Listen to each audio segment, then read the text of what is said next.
Will the virtuous Sangha, out of compassion, for the sake of this assembly and all living beings, please turn the wonderful Dharma wheel to teach and guide us how to end birth and death, leave suffering and attain bliss, and quickly realize non-birth.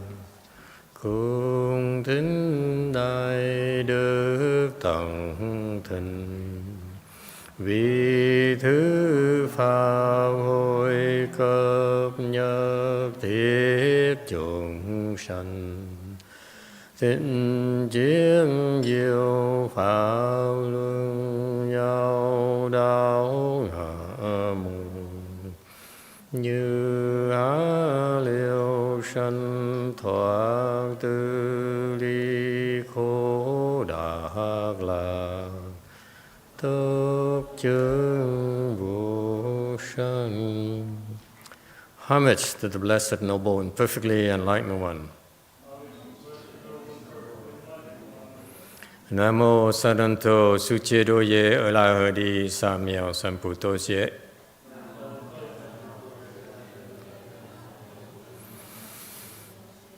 Nam mô Tathagata Toya Daya Halahade Tamyo Damboda Toa.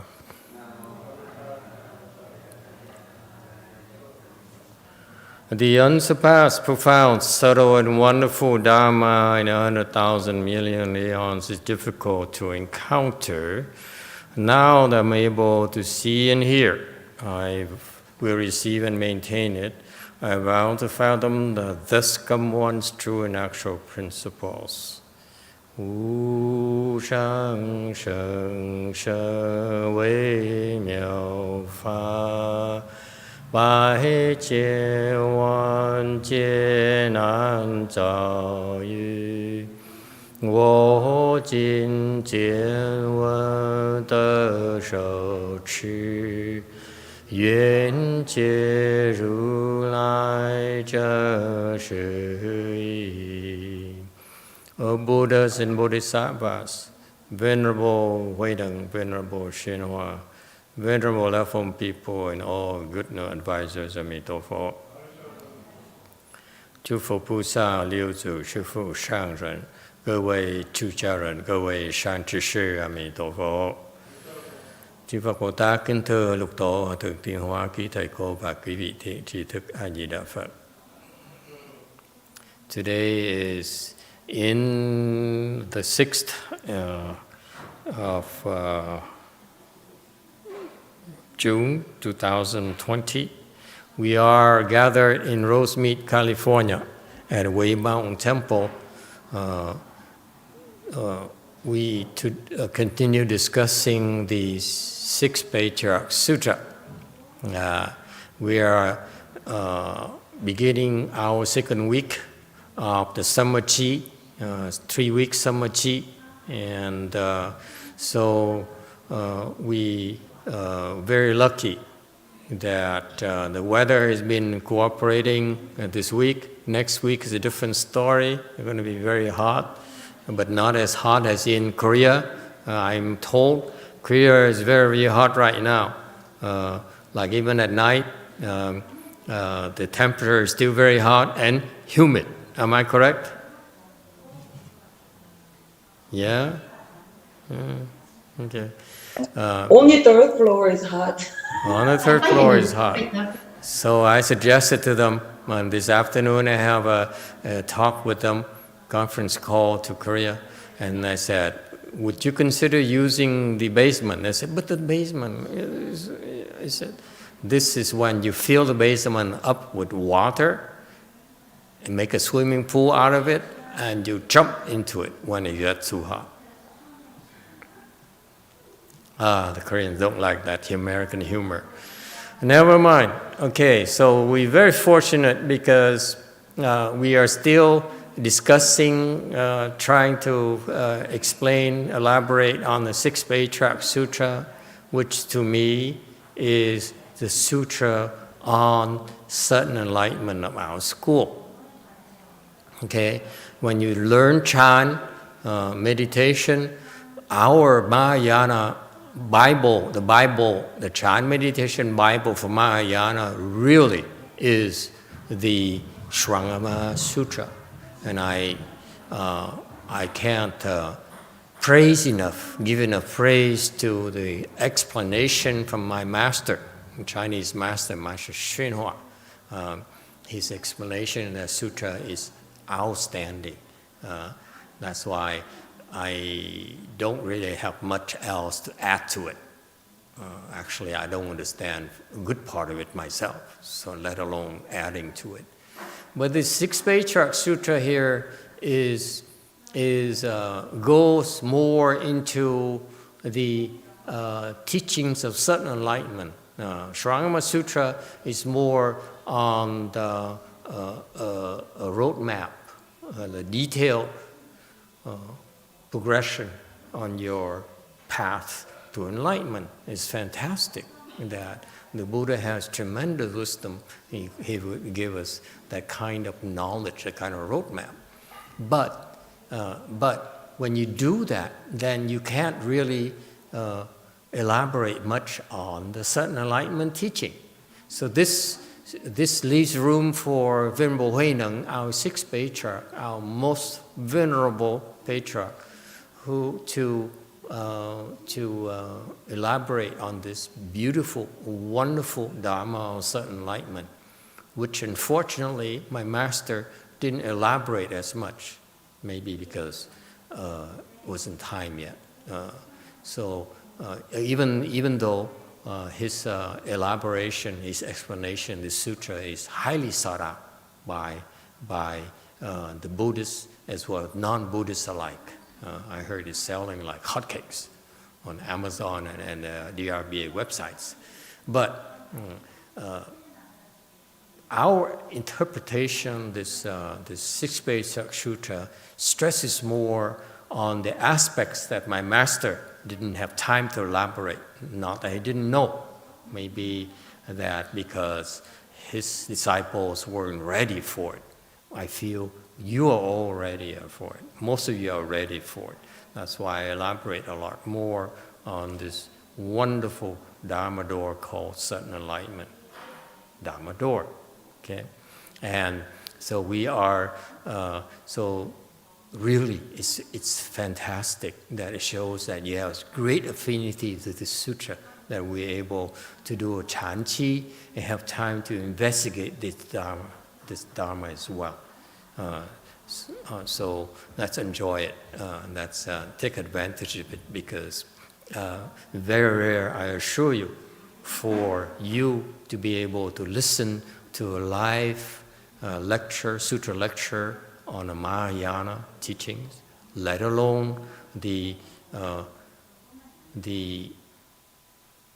one of the most advanced teachings in training or teaching from a patriarch, this certain enlightenment teaching in this particular sutra. And so it's really auspicious. You're able to come and meditate, or you're able to meditate along with us and listen to this sutra, because it gives you a chance to ask questions as well. Okay, so that's what we are, our small contribution to Mahayana understanding in the English language in this modern era, where people are really more worried about buying temples, building temples, instead of investing in manpower, meaning that we need to explain sutras to you in order for you to pass on the Buddhas and the Bodhisattvas' great teachings. All right, and not only are we passing on to you, it's also wonderful that you have a chance to listen to it and then ask questions for yourself. All right, so right now we are on chapter 7, slide 264. Chapter 7 is about, it's called Faculties and Conditions, meaning he says these people have tremendous faculties, have tremendous potential, if you will. And the condition arose for them to come, just like conditions arose for you to come to Wei Mountain Temple and to listen or tune in to this lecture. And those are called conditions. So according to these conditions, he's able to show us how he taught this thing called sudden enlightenment teaching, how he trained his disciples. So it's really a real treat to me personally that we're able to now look at it together. Whereas when I read my teachers, my late teachers, Master Shenhua's explanation of this sutra is more on the theory than concept. It's not much about sudden enlightenment. Okay, I'm much more interested in sudden enlightenment because I want you to learn about this Dharma, and then will help you, will speed up your path to enlightenment. Because I don't have much time left. Okay, I hope to be able to retire soon. Okay, so okay, there you go. Slide 264. So this is just a background for you that this Zhu Chang, I think is his name, right? Zhu Chang, yeah. Zhu Chang, a monk, Chan monk, went to a temple. According to the Chinese tradition, if you heard of a great teacher, you go there and seek instructions, this is quintessential Chinese chant that we need to have in this country. Okay, in this country, people are too lazy. They said, no, it's too far away. No, it's not convenient for me. No, it's a coronavirus. I'm go there, I might die. Okay, that's the wrong attitude. When you hear of the great Dharma, okay, you're supposed to go there and seek instruction, listen and seek instruction from the teachers. And that is a Chinese secret of shortening the path to enlightenment. Okay? That the Hinayana doesn't have, that the non-Buddhists don't have. Okay? And that's what my master, a late Chinese teacher, brought to this country. And they settled up north. Okay? Anyway, so this Zhu Chang here went to a great teacher called Tong or something like that, someone like that, and he heard of this great teacher of great renown, so he asked him for instructions. So he went there and he stayed there for a few months, 3 months, no instructions. It's very Chinese. You go to a Chinese temple, okay, either they smile at you and say, welcome Bodhisattva, and ask for your donations, or they ignore you completely. That's my master's temple back then. Okay? At least when I was there. I don't know how it is like anymore. I don't go to those places anymore. Okay? I have no time. So this is so traditional Chinese temple. He went to this temple for 3 months. No one talked to him. No one gave him any instructions. So he couldn't take it anymore. He said, time of the essence. I'm dying. I don't have much time left. So I better become enlightened very quickly.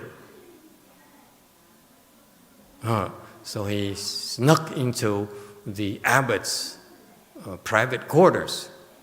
Okay. So he snuck in and asked him, what is my original mind and original substance? I think we were here. He stopped here last time, or is this a new slide? Anyone remembers?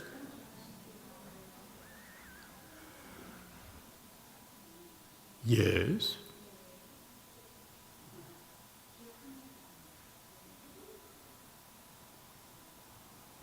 Okay.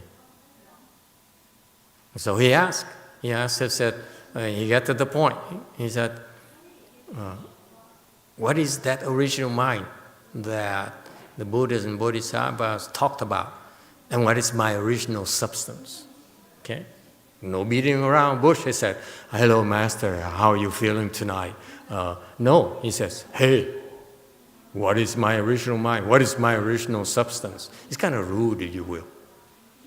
Okay? Don't talk to people like that. People need to be warmed up. Even though this master may be enlightened, they still need to be warmed up. Okay? So go to slide 266, Sutra Text. Ta Tong then said to me, do you see empty space? Ta Tong reng yue, ru nai yue, ru chiên suy cung phổ. Hòa thượng Đại Thông nói rằng, ngươi thấy hư không chăng?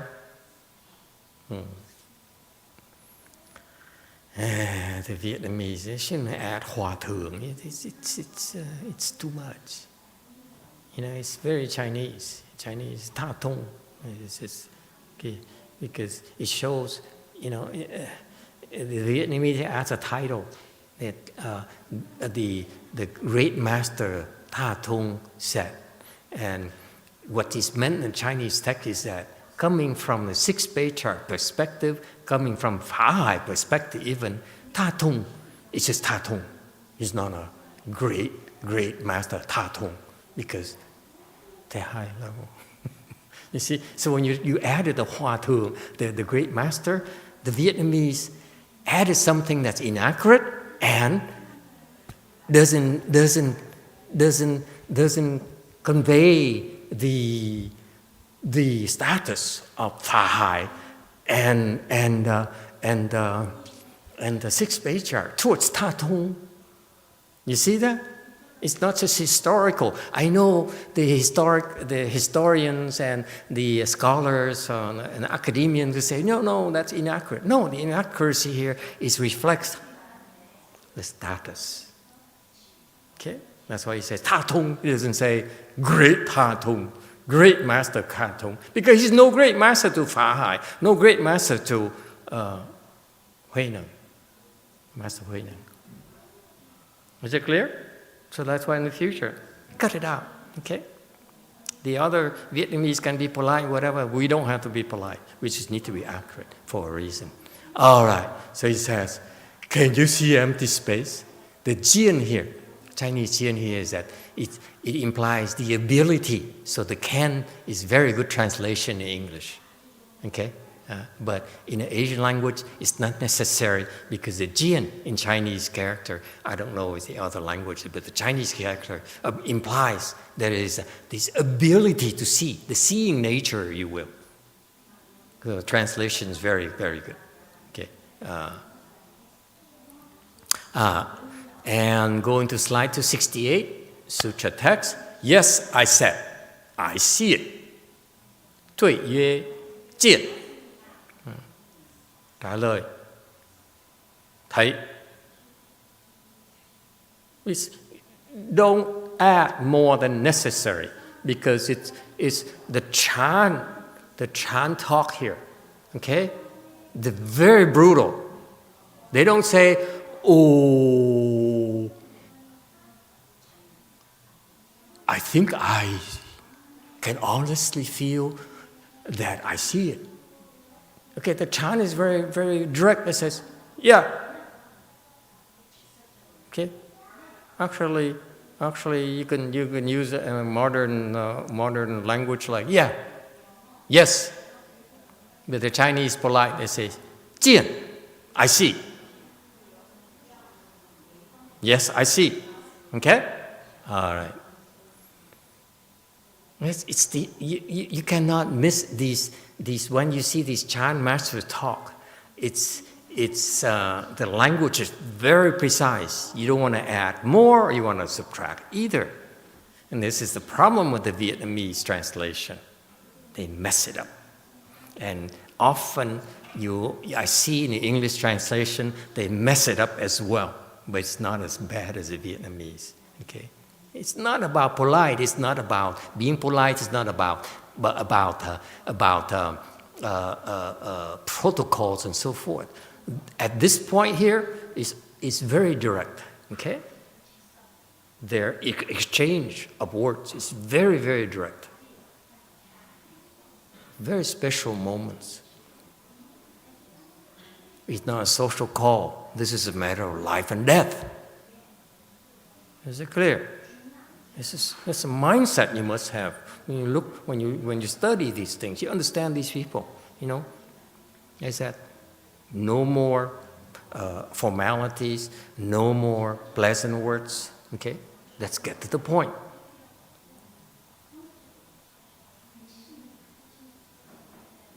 Okay. So 269 Sutra Text. Tong said, "Do you know what appearance it has?"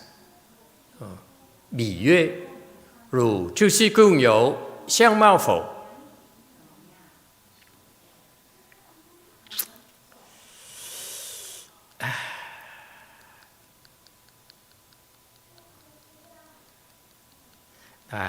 Đại Thông nói, ông biết hư không có tướng mạo gì? Tướng mạo không? Okay, so now the English translation is incorrect. Okay, I don't have time to correct it, but you guys can correct it later. I would translate it as, do you know its appearance? It's very, very compact.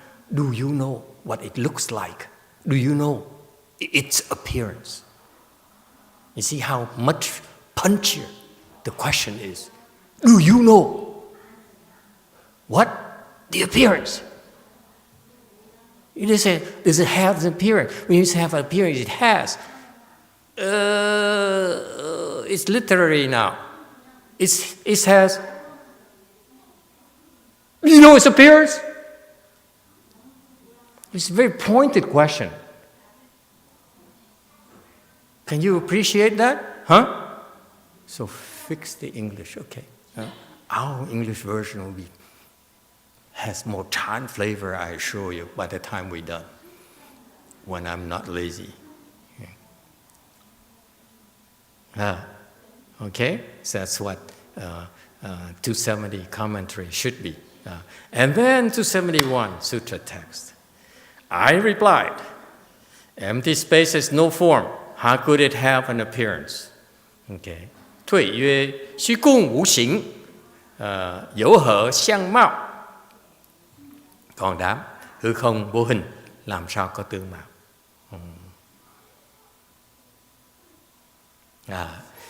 Okay. So he talked about so this Tatung, this great master says, do you want enlightened knowledge? Let's talk about emptiness. Okay, and so his questions are based on it's a very clever way of synthesizing the Buddha's teaching. The Buddha's teaching is that enlightenment is about what? Enlightenment and about seeing. Okay, about emptiness and seeing. So that's what enlightenment is about. If you read the scriptures and you read the discussions about enlightenment, it contains those two things, the seeing and emptiness. So this guy combines it together. He says, do you see emptiness? Okay, very, very clever.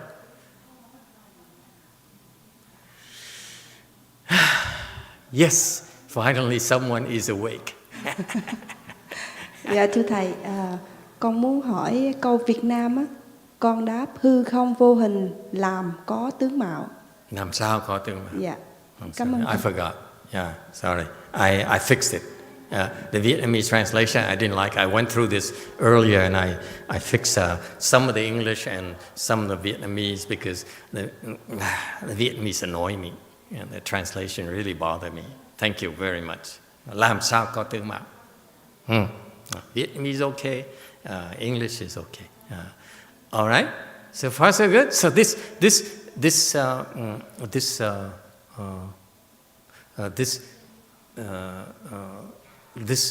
exchange is pretty good. But you see the pointedness. If you understand the Chinese language, Chinese characters, you see that this reply is also very pointed. Okay, and unfortunately, the English and the Vietnamese, when I translated it, they dilute it already. They water it down already, which is unfortunate. So far, so good. I want you in the future, when you have more time to translate, fix these corrections, correct these things, you need to understand the spirit behind this, because these people don't understand. These translators never had to teach. That's why. You see? I'm sure that his disciples, Master Hsuan disciples who are greatly knowledge about translation and language and so forth, they get PhDs in those fields. They can teach us so much about translation, but we can teach him so much about translating Chan texts, because they're not Chan people. We are Chan people. Okay? We understand what is Chan, why these things are being said that way, phrased that way in Chinese. Okay? So I want you in the future, that when you have time and you fix all these things, and maybe you should make time right now and fix these things I talked about in English and Vietnamese and Chinese, because in the future you won't have time, you won't have the chance to go back to it. Fix it right now so that the translation is more useful, if you will. I don't care about accuracy, but I care about usefulness. Okay? And that goes for Korean in the future, hopefully. All right? So basically the reply is that emptiness has no form, okay? Has no shape, okay? How could it have any appearance? It's also very literary. You see that? This is the problem. The problem is this guy, this teacher, started with a synthesis of theories, okay? To impress this person. This person says, if you use theory, I also answer you with theory.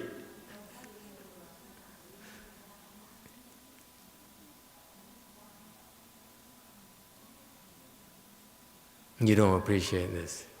Yeah, okay. Go back to your stony face thing.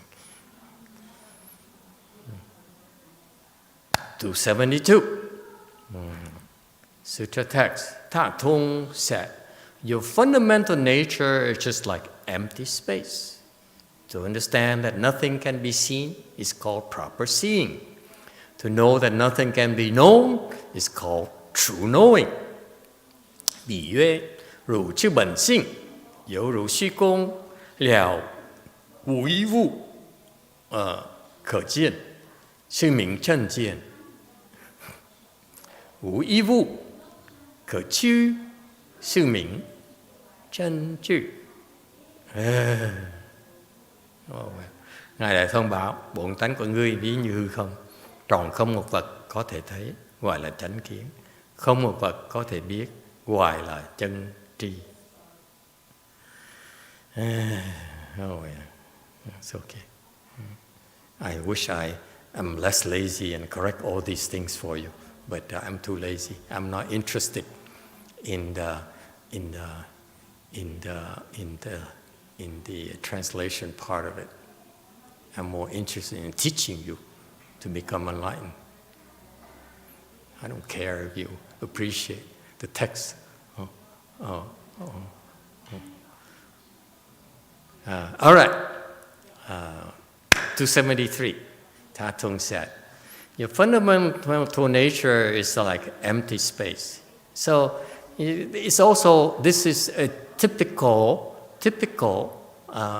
Buddhist teaching. Your nature is empty space. Okay? And next it says, okay, so that in that case, when you understand that nothing can be seen, it's called proper seeing. So he says, if you can understand that you can't see anything, then you have the proper seeing. It's called proper seeing. And if you know there's nothing that can be known, it's called true knowledge. Also, these are the theories behind it. He's only regurgitating the scriptures. That's all.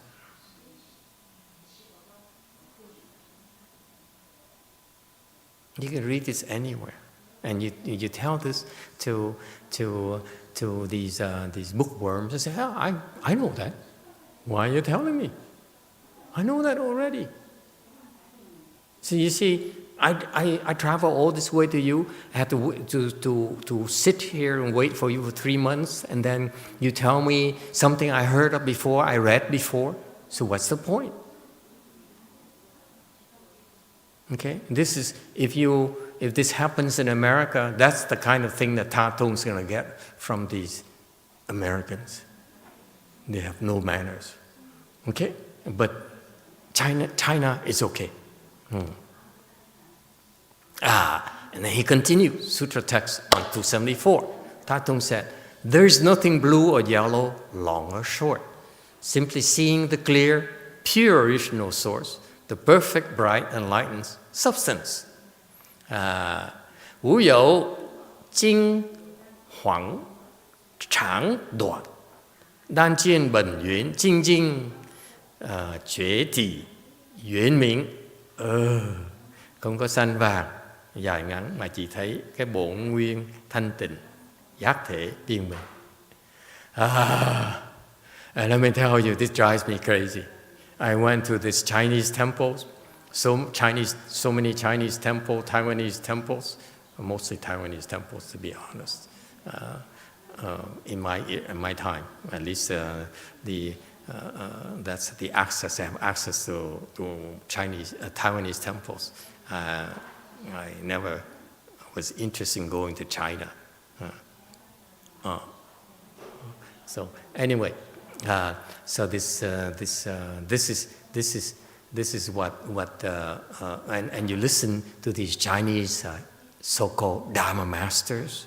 This is the kind of Buddhist jargon that you hear from them for 2-3 hours. They regurgitate, all these textbooks, and for 2 hours, for an hour, no one understands anything.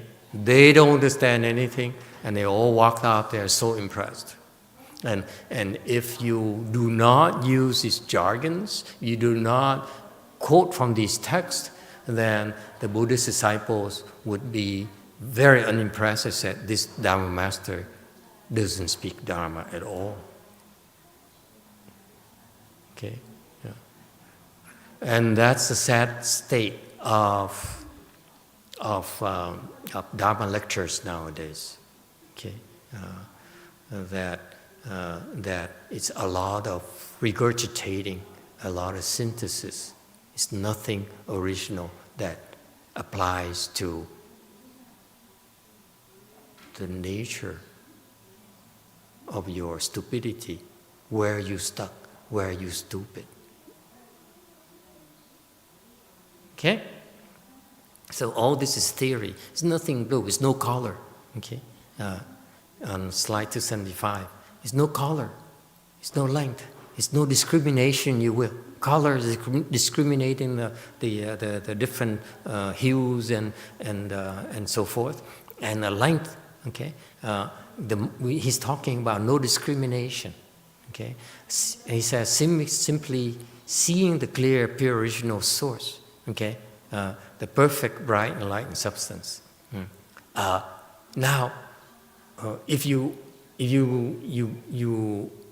tell me this, okay, you give me that reply. I said, but I cannot see the clear, pure, original source. What are you talking about?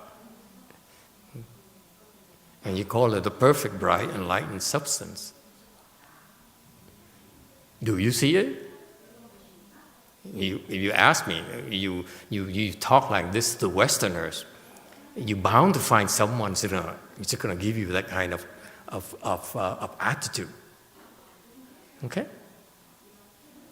Could you explain it to me in simple terms? Okay? Because these words don't mean anything to me. Okay? Anyway, 276, Sutra Text. This is what is called seeing one's nature and realizing Buddhahood. It also called the knowledge and vision of the Tathagata. 即名见性成佛, 亦名如来知见. Đó gọi là kiến tánh thành Phật, cũng gọi là tri kiến Như Lai.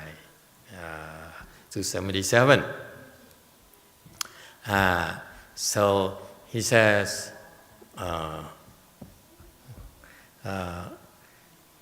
that is called that is called seeing a nature and accomplish Buddhahood, realizing Buddhahood. So he's explained this slogan, 见性成佛, seeing one's nature, seeing the nature. The English, if you ask me, I would not add. I would substitute one's with seeing the nature. Okay, it's not one's nature. Seeing the nature. One's is inaccurate. 见性 is seeing the nature. It's not seeing one's nature. There's no need for one's. You see a distinction? This person doesn't understand. The translation shows this person doesn't understand at all. That's why he says it added one's nature for thinking it's accuracy, but actually it's confusion. Yes, sir. Orange. If you put in one's nature, then you're already implying a self. Yes. And then, so it's already messed up. That's right. Okay. It's still a one. Okay. Very good. Yeah. You're trying to get my tea. There you go. Have some tea. And it's also called the knowledge and vision of the Tathagata.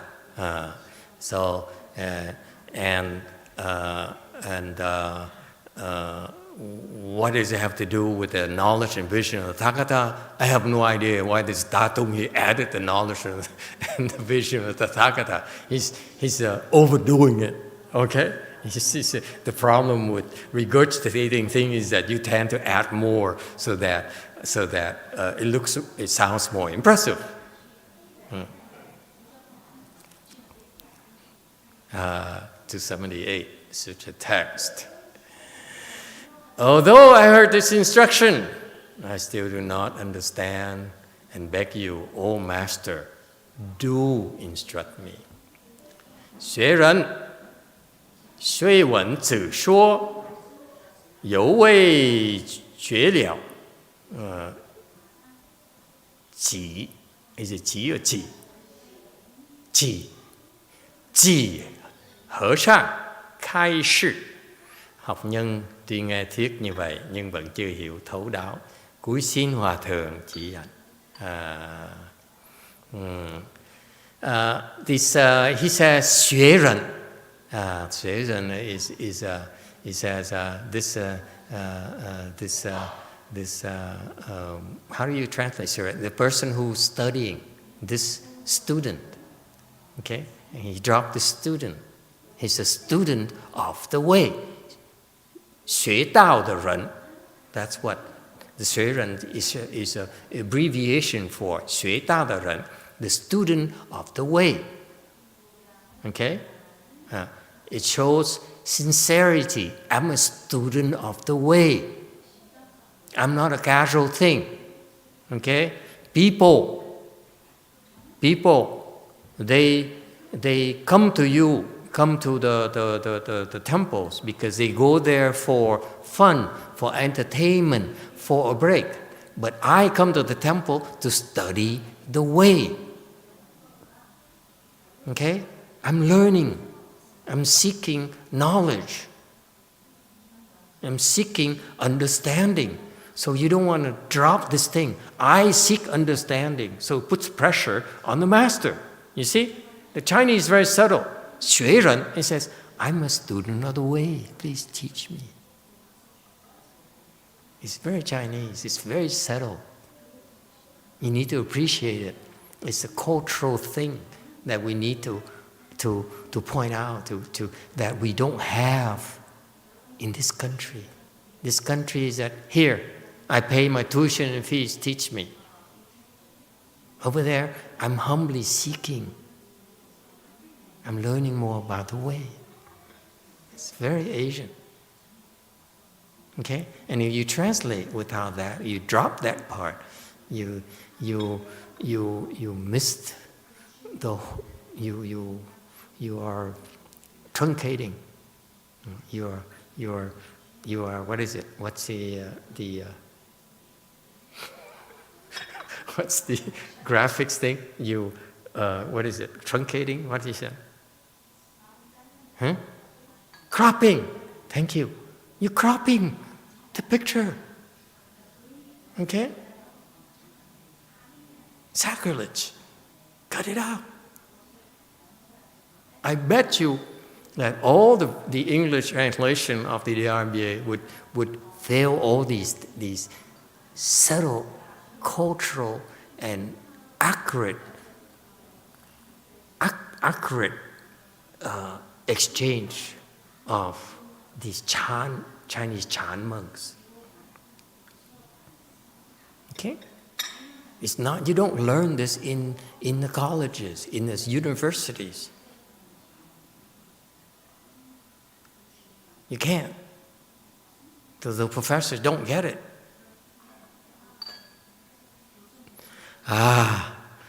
He says, please, I humbly ask you.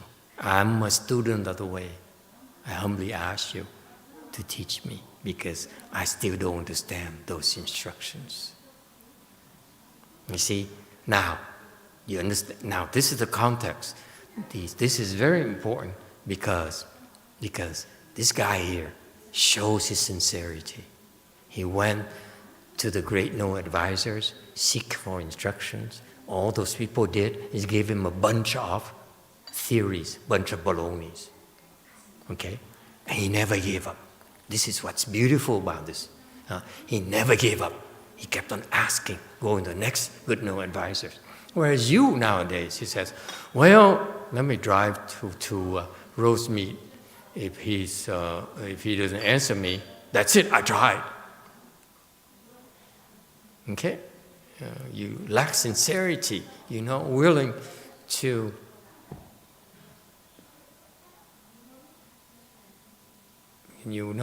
work hard for the instructions. And sometimes, this is why, because of that, because of this context, it shows that this guy is sincere, he's seeking instructions, he really wants to learn. That's why he earned the instructions. Do not expect to come to temple and say, it happened to me. He says, not a permanent instruction, but someone came to me and said, in a wheelchair, he said, I'm very sick. If you help me, I make a donation. A big donation. And this happened at Lu Mountain Temple. And I was, when you tell a poor monk, I make a big donation, my ears really perked up. So I said, yes, I will help you. So I help him a little bit. Why a little bit? Because I know my little bit is a lot more than he got from the other temples. I'm always very careful about calibration, you know. If you don't want to overdo it, you overdo it, then you raise the standards, you raise the norm, which is not healthy for our economy. So anyway, so I help him a little bit. And then he immediately, I said, oh, thank you. So he wrote a check. Okay, he wrote a check. He's a man of his word. He wrote a check. And he gave it to my assistant. And he, as soon as his back was turned, I said, come, how much?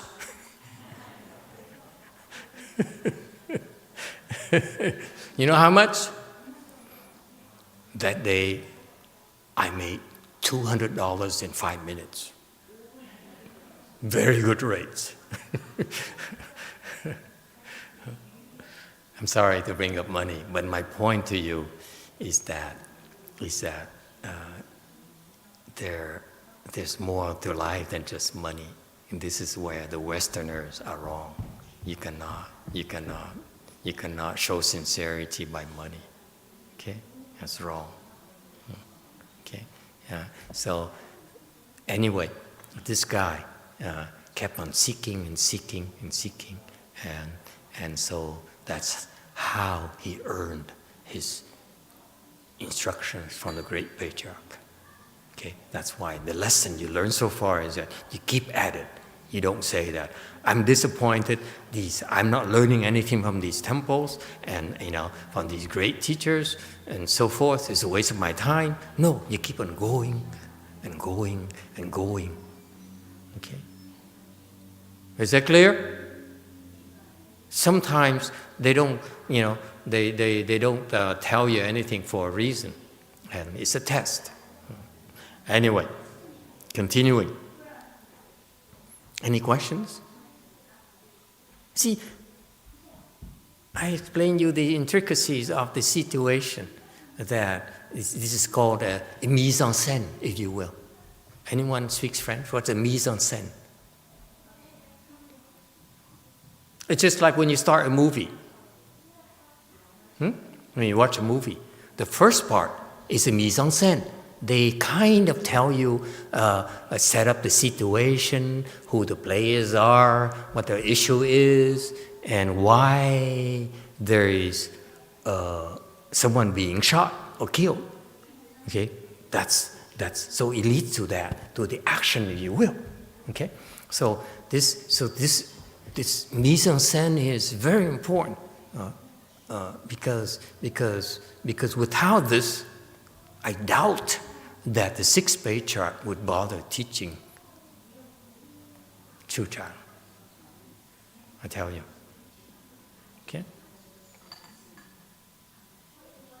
So your lesson should be that do not think that you come to someone, that someone will give you a test. No, the test started with the other masters already. Isn't it cool? It started with you going to your temple, and not giving up. All right?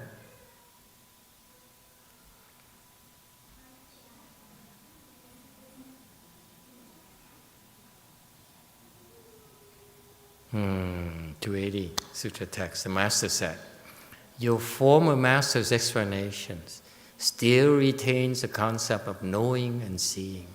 And that is why you have not understood. Now I will teach you with a verse. 序曰, 彼是所说, 有准见之, 故令汝未了, 吾今是汝依机. Ý chi.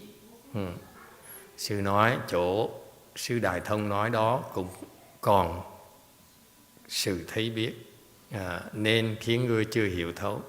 Nay ta chỉ cho ngươi một bài kệ.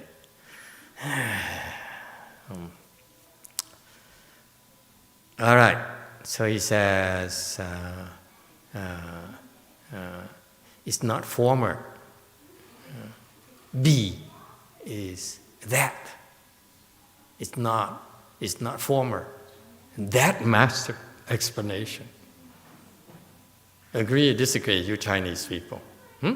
That's why this English translation, we need to correct it right here because it's totally incorrect. It's not your former. It's not a former master because it's not his master. It's simply a good no advisor in a Chinese tradition where you are entitled to come and ask questions. And if you meet all the requirements, you'll be given an answer. Okay? Doesn't mean it's the master, your master. So for them to ask your former master is wrong.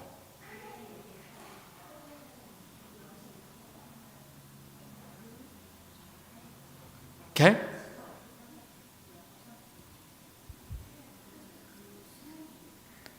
How is the ultimate state not knowing if Buddhas know everything? Excuse me? How is the ultimate state not knowing if Buddhas know everything? I don't know, I'm no Buddha.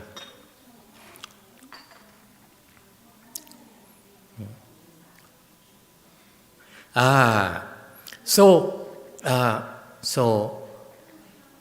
drop for master, your master, your former, said that masters.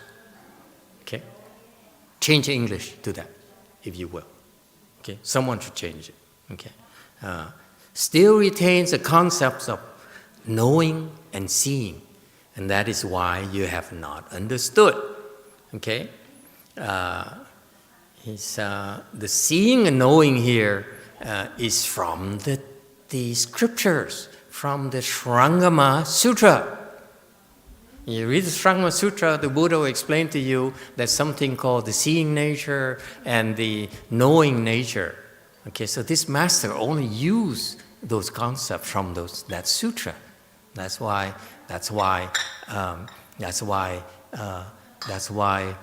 it's the Buddha's words. He's simply repeating the Buddha's words. He's not explaining why he can't. He's not helping him understand. He's only using more words. That's all. All right? Any questions? So, in order to explain to you, I will, on the spot, okay? On the spot, give you a verse. And this is so Chinese. It's beautiful. It's spontaneous. You see, for us, when we write poetry, we need time to think about it, and we write it down and go over. We over many iterations and fix it and add one word, subtract one word, change one word, and so forth. This master here, he taught a very profound Dharma on the spot, just like that. That's how you impress people.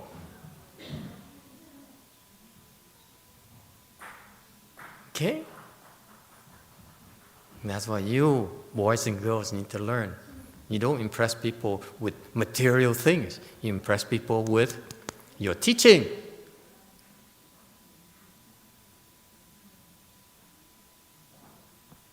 All right? The world is full of teachers who regurgitate the books and the scriptures. Okay? The patriarchs, they don't do that. That's the difference between the patriarch's teachings and a non-patriarch teaching.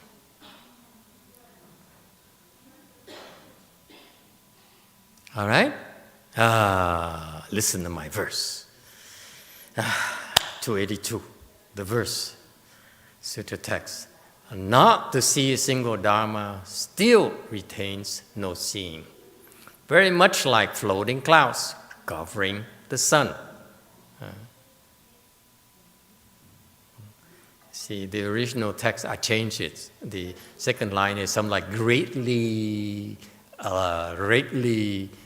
similar to, something like that. This is very direct. It's very much like, okay, clouds covering the sun. Not to know a single Dharma holds to empty knowing. It's still as a lightning flash comes out of empty space. Okay, Chinese. 无见依法准无见，大师浮云这日面，不知依法守公之，还如大须生产điện. Chẳng thấy một pháp còn thấy không. Giống như mây nổi che mặt nhật, chẳng biết một pháp dự biết không, lại như hư không sanh điện chấp. So on slide 283, the commentary. This verse says, not to see a single Dharma still retains no seeing. Okay? He says, when that master explains to you that you don't see a single Dharma, that is proper seeing, okay, that is still has a mark of not seeing. Okay? You don't see, then you still are hanging on to this mark, this label of not seeing. 5 fingers.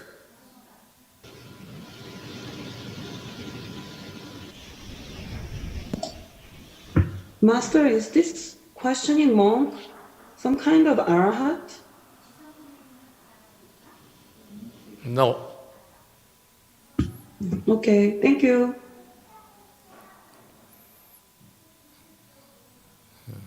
He's just a scholar.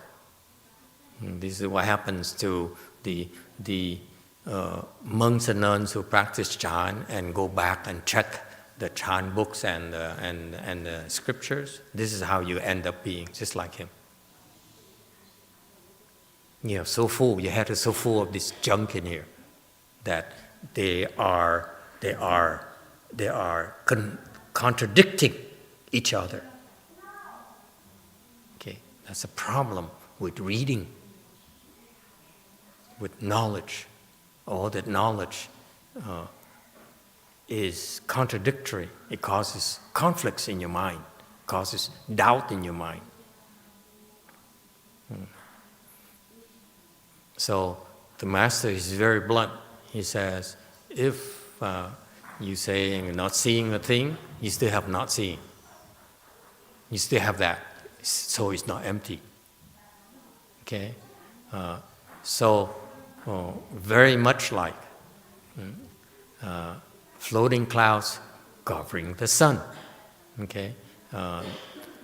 That's not seeing. Not seeing is not seeing happens because your vision obstructed. That is not seeing. I cannot see beyond the wall because the wall obstructs my vision. So he used the analogy like clouds covering the sun, so you can't see. That's all.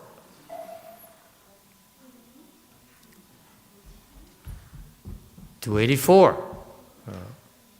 Not to know a single Dharma holds to empty knowing. He says that if you don't know a single Dharma, then you actually still have a mark of empty knowing. You still have this no knowledge of emptiness. Okay, just like I remember going to this Korean temple in our area, and this first stage Arhat, who from Korea, who went to Paok monastery to practice, and he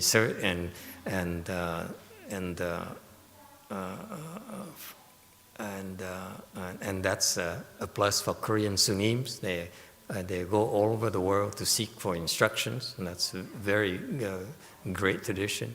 They went to the wrong place, so these people taught him, and also gave him their false knowing as well. So, and apparently encouraged that false knowing, certified that the false knowing, if you will. And so the guy came back, and so we went there with a bunch of you. I remember, right? Were you there, Xianxun? I think you were there. We had nothing to do with this. Way back then in Lu Mountain Temple. So every now and then, I would bring my boys and girls out for a ride, just for the heck of it, when it's too hot or something. Okay. So we went and saw him, and he's very, very polite. He offered us tea. So he made tea, as most Korean Sunims very politely do. And we talked, and he talked like this. He says, he talked about, I know emptiness. His statement is that, I know emptiness.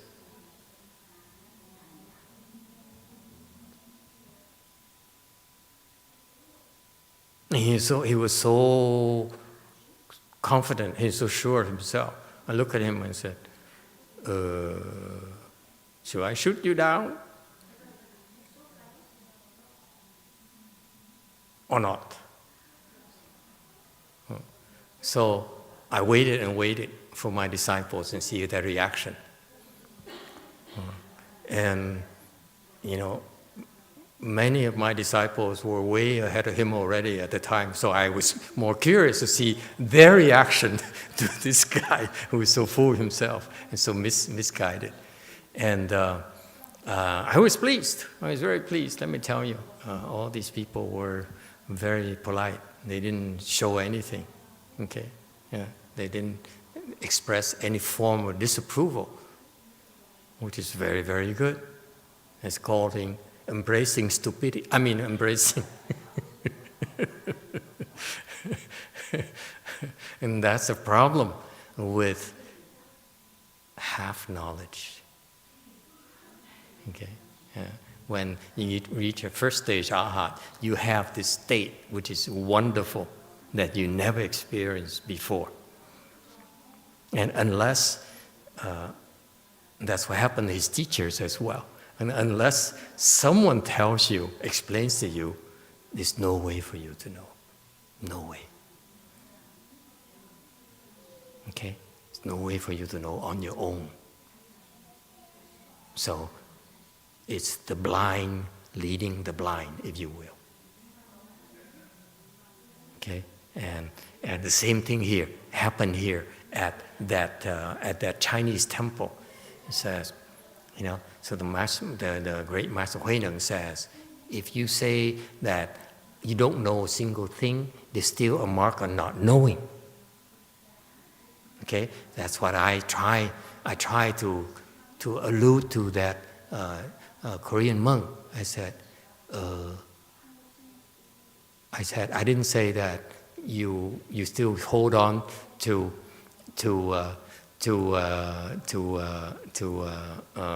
knowing emptiness, seeing emptiness, but I said,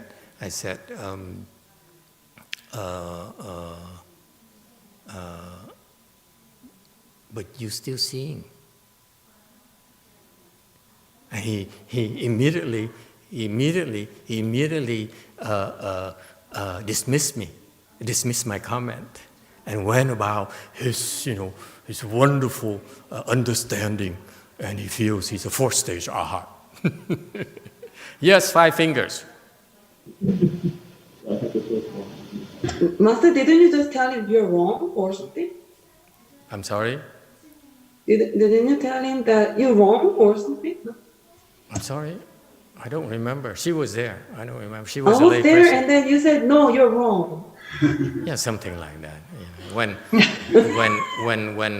he said that, I simply said, "You're right. I'm stupid." Yeah.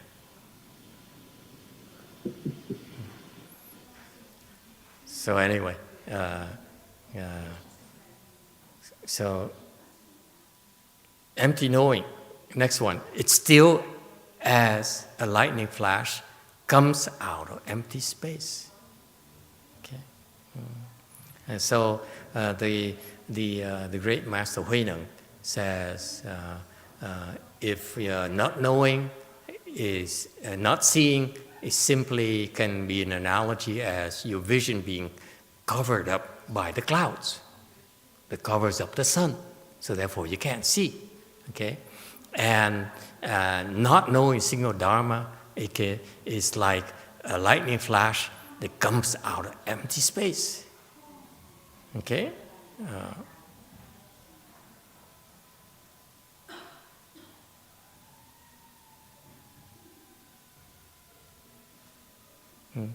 Can you see why it's a lightning flash coming out of empty space? This is very subtle. I don't think you get it.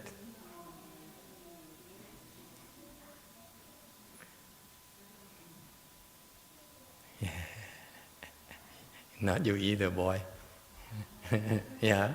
What? Why? Why does he use lightning flash comes out empty space? We were talking about empty knowing.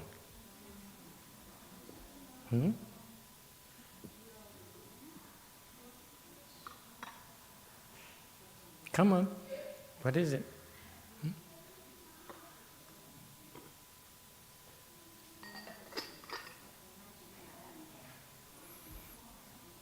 See how he is? You know, the monkey see, monkey do. He sees me drinking tea, full lotus, so he gets the full lotus before he drinks tea. It's so cool. Kids are so smart, they pick it up just like that. The only way to drink is in full lotus. My tea, that is. Okay, so what does it mean? That you hold on to empty knowing, which is the same as a lightning flash that comes out of empty space. It is so subtle, I don't think the guy gets it either. But at this point here, I don't think that Zhu Chang gets this. That's why I'm asking you to see if my theory is correct. Go for it. Yes, shoot. Master, is that Master Huineng, the 6th Patriarch, taught that that kind of knowing is kind of another thought that's flying in the emptiness? Oh, this guy's good. Why is he in Go First? Why isn't he here teaching with us? Huh? Okay, we need to do reshuffle personnel from now on. I send most of you down to Go Forest and bring him up here. Excellent. Very good. He doesn't quite put it the way I would put it, but he's got the gist of it. What's your name again, son? Oh, yeah.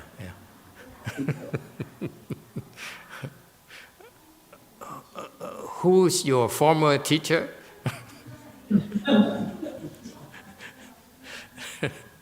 All right. This is so beautiful. Oh my God. Enjoy this thing here. And only he appreciates it. At least one of my disciples appreciates it. The rest of you are all in Samadhi.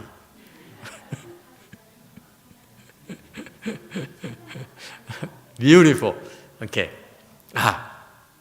This is what happens. This is what happens. It's so beautiful. Unless you pay attention, you don't get the drift of the 6th Patriarch's teaching. That's why I don't feel that Zhu Chang got it. He just heard it, because remember, the verse is very fast. The Patriarch uttered it just like that. In a split second, it's gone. So I don't think this guy is at the level he can appreciate this. It's still a lightning flash that comes out of empty space. Here's what happens. You have empty space. Black void. And you have a lightning flash. And what happened? Disappeared. You go back to empty space. Right? That's what he's describing. So far, so good. Why does it have to do with empty knowing? Like that monk in San Jose, I think. Like the man said, it's the lightning flash is like a thought. It's the analogy of a thought. A thought is basically like a lightning flash. Boom, it's gone. But still there's a lightning flash. Therefore, your mind is not empty. You get it? No one here. Hey, San Jose, I'm so sorry. No one here in Way Mountain Temple gets this.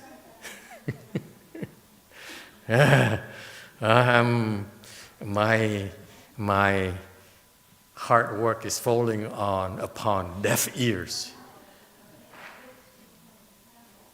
Yes, sir. Blue. Bữa nay con mới hiểu được tại sao lâu nay thầy trách con là tìm hiểu, khởi ý để hiểu. Cách đây mấy bữa thầy có nói là tác ý đó. Thành ra cái ông này đó, ông có cái lightning flash đó là cũng một cái ý bực lên để ông thấy trong cái không nó còn có người thấy và có cái vật bị thấy. Nó vẫn còn hai bên vẫn còn lục tổ nó xưa nay không một vật mà ông này còn thấy cái empty này nữa. So happy. Finally, after 5 years, the old monk gets it. I've been scolding him for 5 years. I said, "What's the matter with you? Why do you keep on trying to learn so much, trying to understand so much? What's the matter with you? You're so greedy for knowledge. You're so greedy. You are so eager to understand the sutras. You understand this teaching and that principle, the other, the other theory. Why are you so greedy?" And he says, "But I'm a monk. Am I not supposed to do that?" So he never really took me seriously. He doesn't get it. So he said, "Tonight, I finally, why you've been scolding me for all this time?" I remember at least for 5 years. I mean, how long have you had Way Mountain Temple? 3 years, right? I started way before Way Mountain Temple. I remember scolding him at the lunch hall at Lu Mountain Temple. 7 years, he says. I keep on beating his head. Cut it out. It's nothing to understand. But now, he still doesn't get it. It's nothing to understand. Now he said something that really touched my heart. That's why tears came to my eye, supposedly. Okay? Because he says, the key word, he says, it's nothing wrong with wanting to understand, wanting to learn. The only thing wrong is that thought arises, that's wrong. Can you get it? No, you don't. Oh well. Hey, go Forrest, do you get it?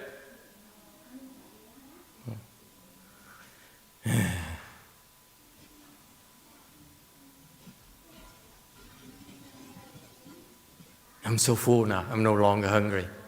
This happiness kind of fills you.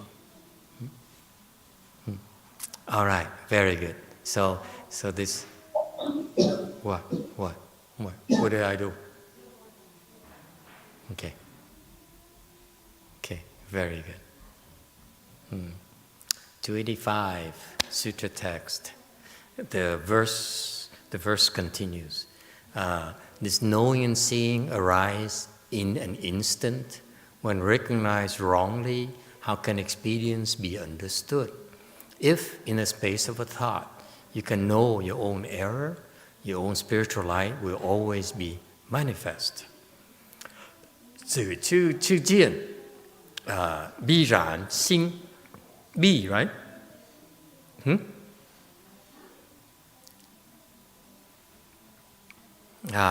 Whatever.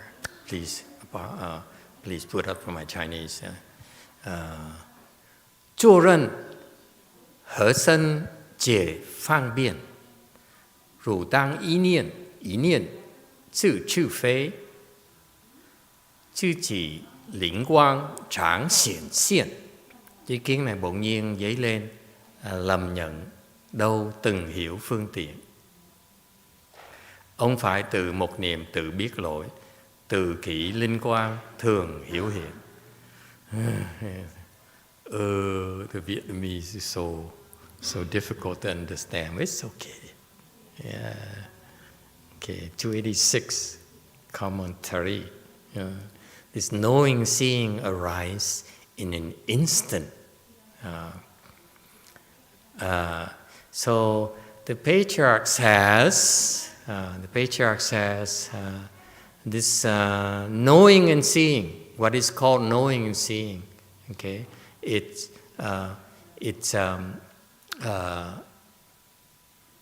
suddenly arises, okay, it spontaneously arises, okay, that happens naturally, okay, and this is not explained in the sutras. The Buddhas only explain the nature of seeing and hearing, okay? But the Patriarch specifically says this seeing, this knowing here, that happen in all of you. You look at me, you see me, and you recognize this is a nice monk, okay? That happens naturally, instantaneously. Okay? When you don't recognize that, the next verse, when recognized wrongly,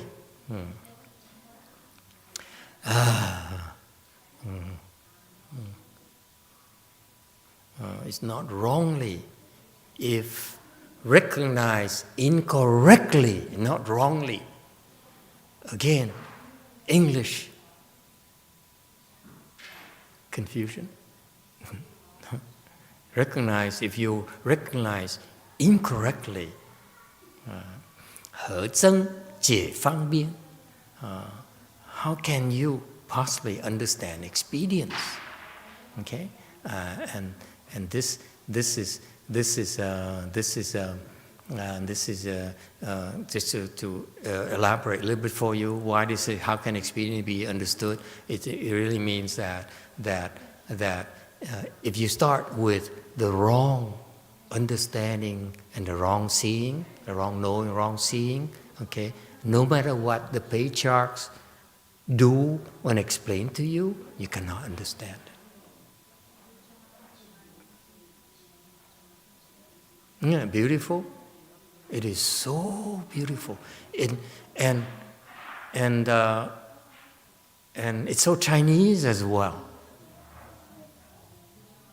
Because this is how the Chinese teacher will explain to their pupils. Okay, they can say, "How can experience be understood?" They don't say like us in English. How can you possibly understand my explanation, my analogies, my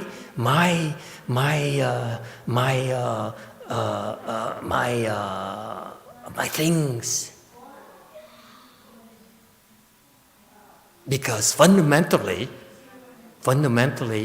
you misinterpret the seeing and this knowing. There's no way for you, because the starting block, you started wrong already. There's no way for you to understand what I try to tell you. What does it mean? It's just, I have the same problem. I remember explaining to this disciple of mine, and And as soon as I open my mouth, I explain it, and then this person says, "Oh, it's a 本心精进, nature is pure." And that's exactly the same problem here. Okay, it's not about these phrases. It's about you don't get it. We add more of these phrases, you still don't get it, because fundamentally, you recognize your knowledge, your seeing, your knowing is wrong already. But what to do? So what do?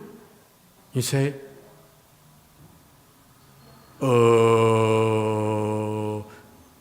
I still respect you.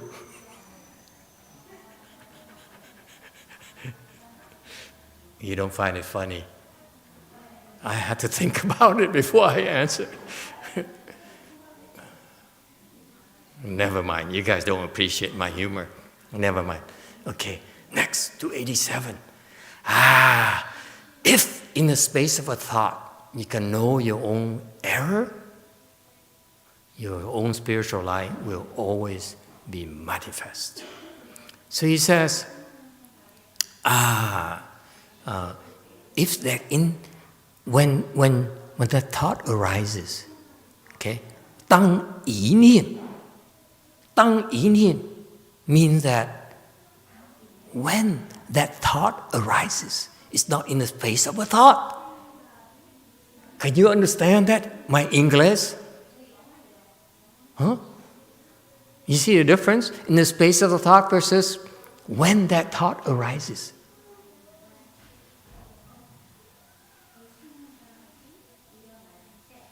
It's more dynamic when that thought arises. That flash, remember? It's no space. Done.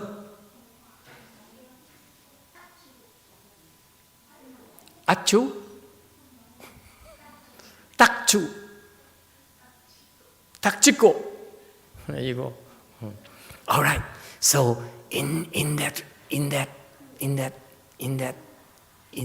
when that thought arises, and you can know your own error, then your own spiritual light will always be manifest.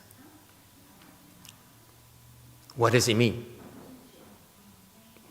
Yes, orange. I think that it means that you see the error without having a thought.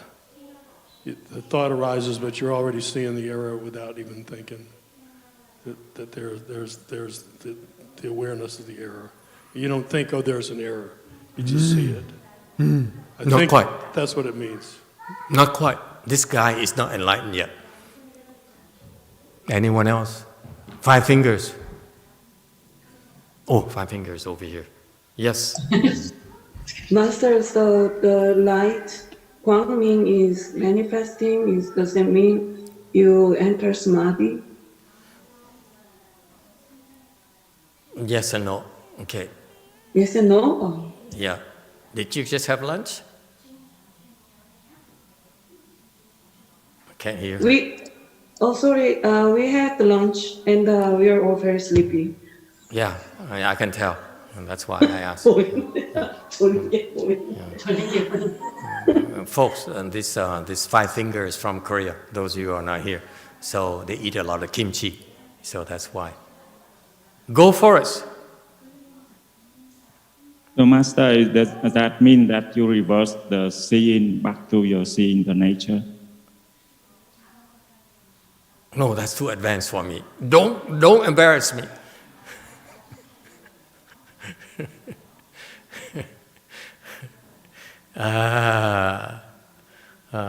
He's describing, I don't know I should tell you.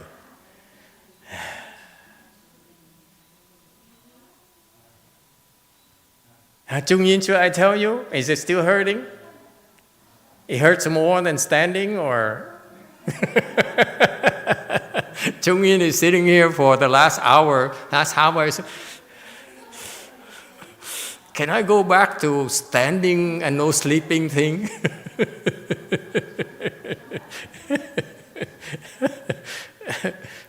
You should have taken a week off. You need to let your body heal. That's when, after a week of intensive practice, you need to let the body heal. That's why it hurts a lot more right now than normal. Okay? But being a Korean Marine, he has no problems with that. Okay. Oh, what the heck, I'm in a good mood. I will tell you what it means. It's very subtle. This patriarch teaching is so subtle.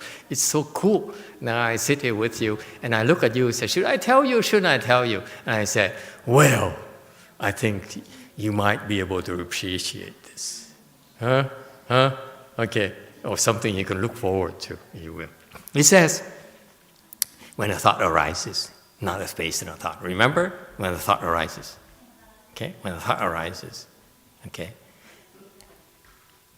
And at that point, you knew that what he just said, I was wrong. All my understanding, all my beliefs was wrong. Just like that venerable Korean first stage Arhat, one day it's going to happen to him. He says, oh, I was wrong. Am I making sense to you? He's holding on to all these prejudices. And when the prejudice arises, he says, this is wrong. You understand? Same thing. He sat there and said, I got it. I was wrong.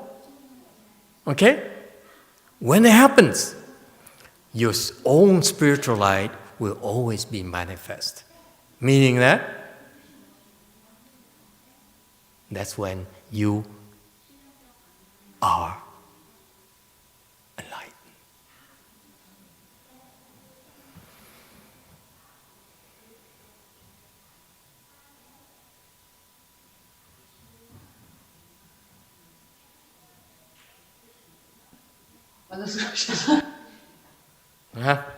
I'm tired giving so much energy to explain to you this important concept that only happens like this.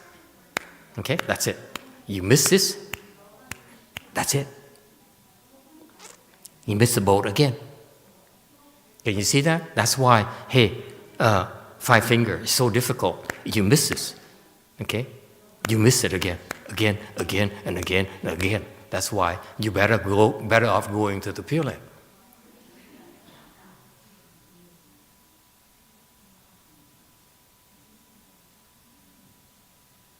Does it make sense to you now? Why it's so much easier in the Pure Land? Because in the Pure Land, you have plenty of time. Where we are, Yes, Master. where we are, Yipche, where we are right now, you keep on missing it, okay? 7 years of your life go by, and you don't get it. Okay? That's how difficult it is.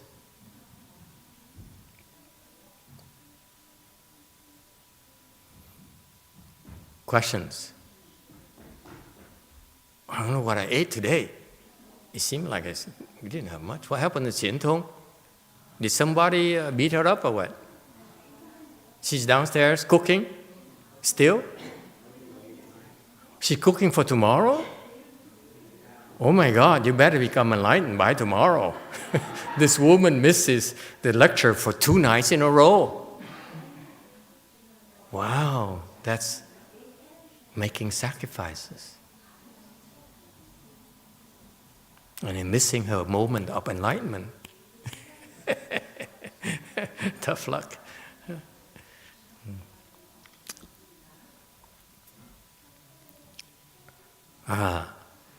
You see. Any questions?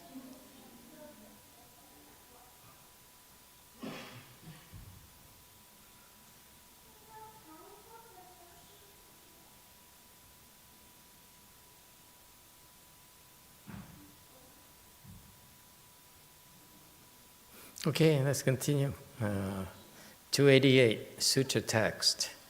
Hearing the verse, Zhu Chang understood it with his heart and mind, and he composed this verse. 闻记矣，信义豁然，乃述记曰. Chỉ thường nghe bài kệ rồi, tâm ý hoát nhiên, bèn nói kệ rằng.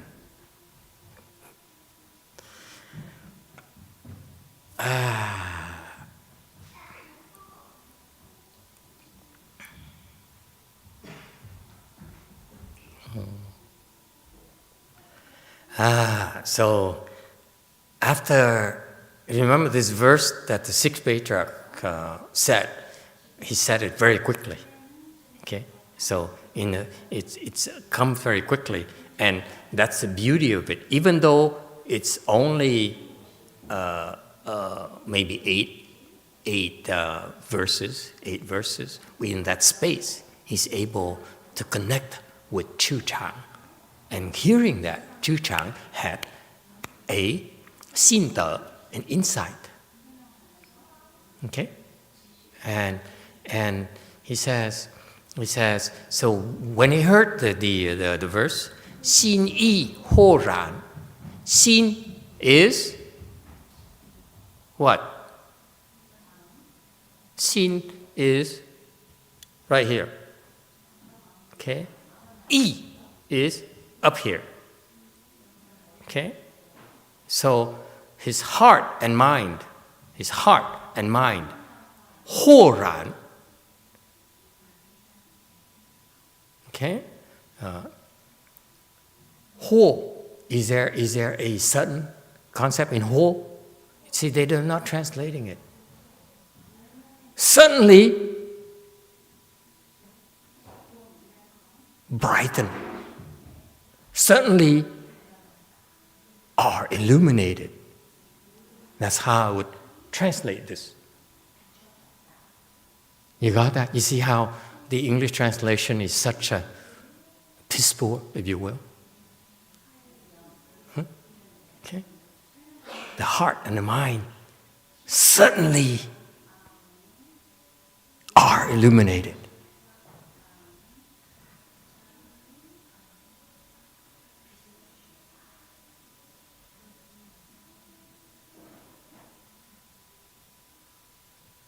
And he said the verses.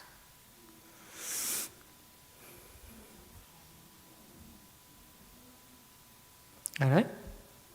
Questions? Now, this is so Chinese. The master wrote a verse, so now he's going to write a verse himself. Very Chinese. Sutra Text. Without beginning, knowing and seeing arise, attaching to marks and seeking Bodhi, clinging to a thought of enlightenment. How could I transcend past delusions? 无端己之见，着相求菩提，谨准一念悟，宁愿习时迷. Oh, this is beautiful. The guy really gets it. Okay, it's very good. The verse is beautiful. He says that, you see, it came from this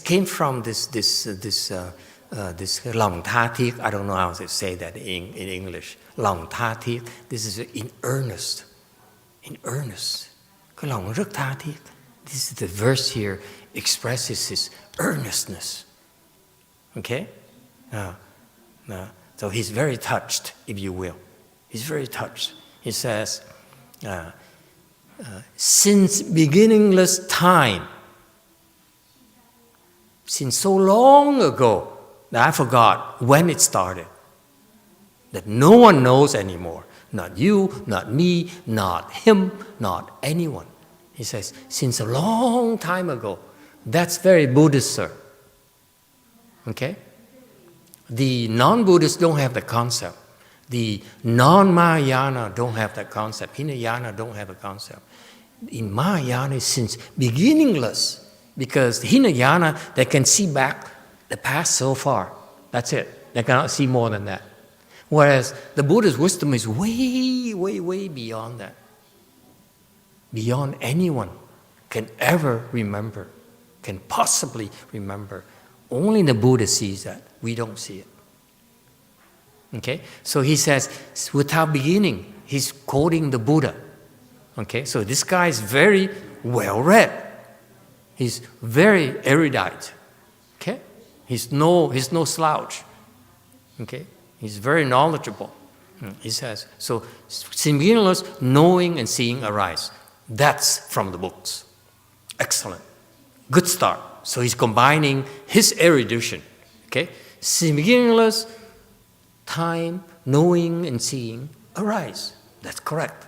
Okay? That's what the Buddha taught. But attaching to marks and seeking putti, because of seeing and knowing arise, I attached to marks and I attached to seeking enlightenment. It's very subtle. When you start out, you say, I want to learn Buddhism, yes? I want to learn Hinayana. I want to learn Mahayana. I want to learn yoga. I want to learn Tai Chi. That's attaching to marks. Yes? Okay? Here people say, I am a Chan student. I'm not Pure Land. That's what it's called.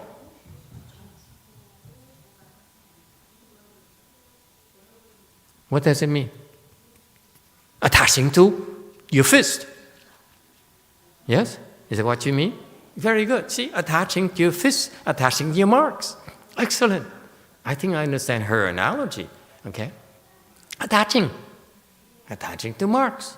A mark of Chan, a mark of Pure Land. Yes? And you feel so justified because everyone tells you that seeking Bodhi is one of the most lofty things you can do with your life. Okay? Everyone knows it. It's been verified. Okay? So you attach your marks, you attach your knowing and seeing, and you ultimately are very attached to seeking Bodhi. So far, so good? Okay. Okay? And clinging to a thought of enlightenment, because you seek Bodhi, you still cling to a thought of enlightenment. A thought of knowledge. A thought of, like that venerable Korean monk, a thought of emptiness. I know emptiness. I know, this guy says, this old monk says, I know, I understand. I understand Lotus Sutra, I understand this principle, I understand why Master said so. There's still that attachment to that knowledge, a Bodhi of that sutra.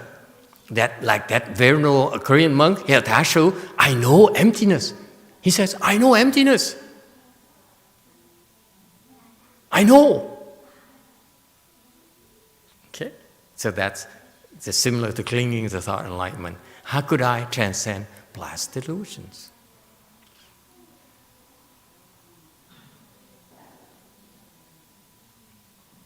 All right? As long you have that thought of thing, of enlightenment, that cling to that thought, then you cannot, you still have delusions. That's what this monk, Zhu Chang, is saying. Okay? So, what is the conclusion? What did he find out? He find out that this is what happened to me. I keep on looking for enlightenment. I'm so hungry. I'm so determined to be enlightened. And that is what stops me from transcending my delusions.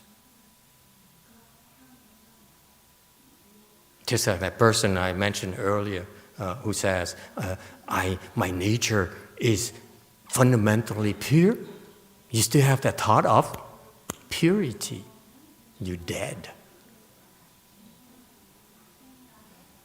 So far, so good? Shall we continue or shall we stop? We continue. It's a rhetorical question, don't answer that. You lazy people. 292, Sutra Text. The inherently enlightened substance of my nature illuminates a tortuous flow. But had I not entered the Patriarch's room, I'd still be running, lost between the two extremes. 见性觉缘体，随照望见流，不入祖师室，茫然俱相投，兩頭, tự giác, tự tánh giác nguyên thể, tùy chiếu luống, đổi dời, chẳng vào thất tổ sư mờ mịt chạy hai đầu.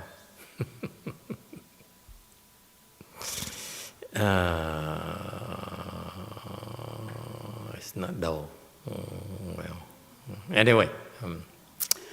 So he says on the commentary in 293, the inherently enlightened substance of my nature. He says the originally enlightened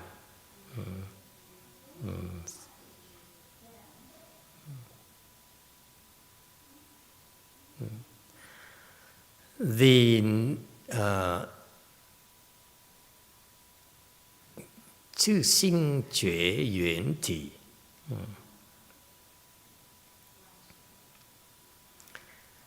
my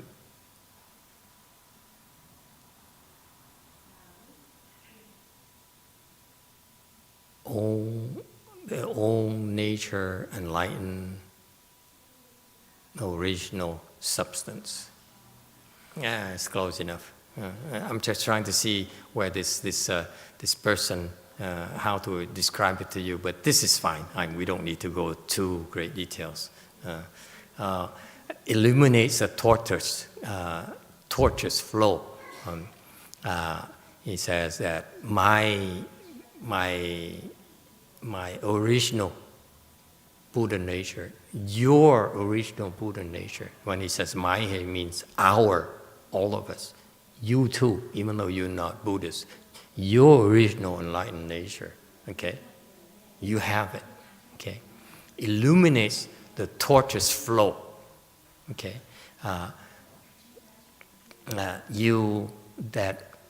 Sui Chao, so accordingly illuminates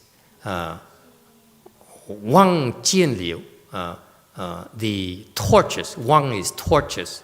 The original English they have in the RBA is like they're twisting and turning. No, torches, because twisting and turning misses the point of Wang here. Wang, torches, meaning that it's very, very, very misleading, very toilsome, very burdensome. The Wang here is that kind of connotation, not simply twisting and turning. Torches is much better translation.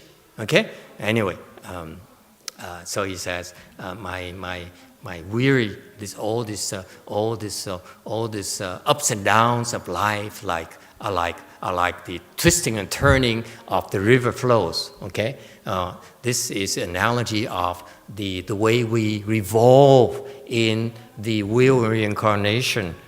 Okay, sometimes you go up to a good state, sometimes you fall to a lower realms, and so forth. Okay, twisting and turning, constantly rising and falling, rising and falling, rising and falling. Okay, now that's rising and falling is beyond your vision. So this monk here uses a river flow, the torches, the twisting and turning of the river itself. Okay, because as an analogy of what he can see. Okay, so it's very clever verse.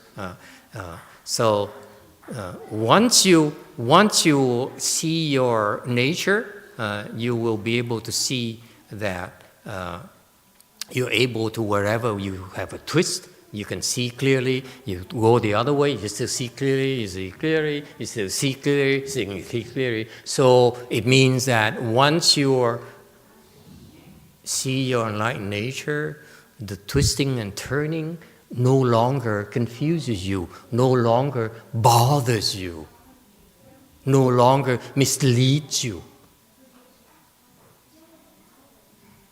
It's a very powerful statement. Meaning you yourself know, no one else can tell you. You don't need anyone to tell you. Okay? You yourself will know. It's a very powerful statement.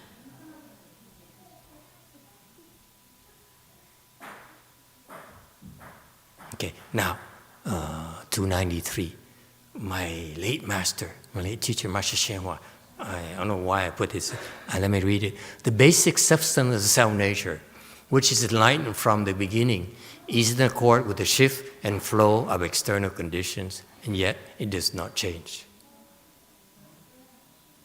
No, this is too advanced for me. Okay?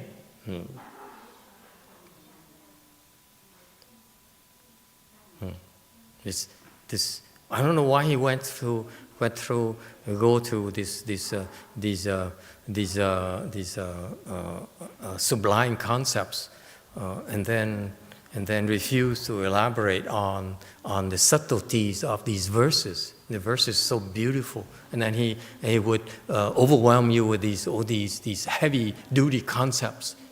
If I read it, I know that you don't know what the heck he's talking about.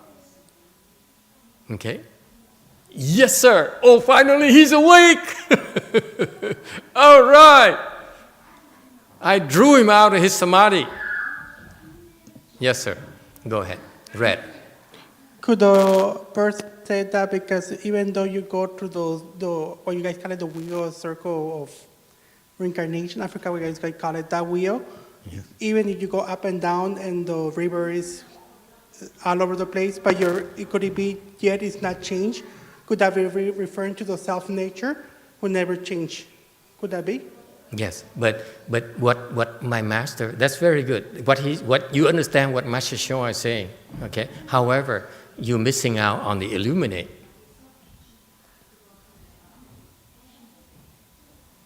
Okay? Yeah. It's not about not change, it's about illumination.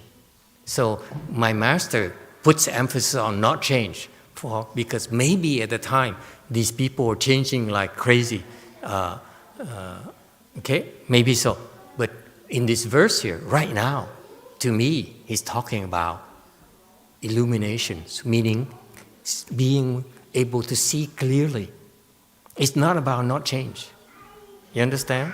And because if once you see your original nature, okay, then the appearances or the ups and downs of life, the good and the bad of life, can no longer confuse you.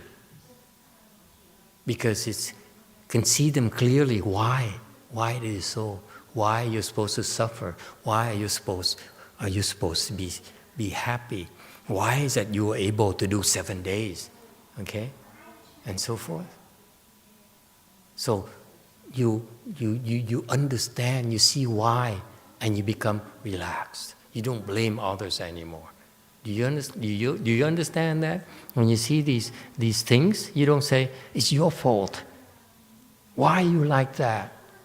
Why you keep on giving me a hard time? My God, you're terrible. Okay? Why is it one day you're so nice to me, next day you yell at me, and next day you struck me again? And you say, it's because Master told you to give me a hard time, to give me shit. No, it's not Master's fault. Okay, had I not, in 294, but had I not entered the Patriarch's room, I'd still be running lost between the two extremes.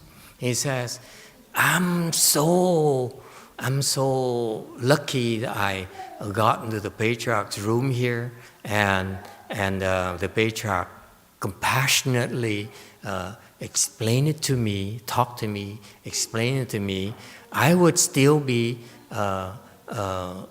groping all these concepts, these emptiness and existence and good and bad and all those things. Okay?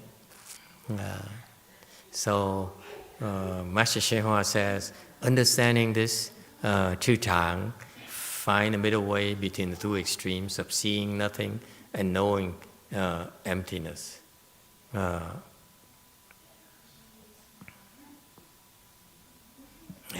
you can explain it like that. Okay.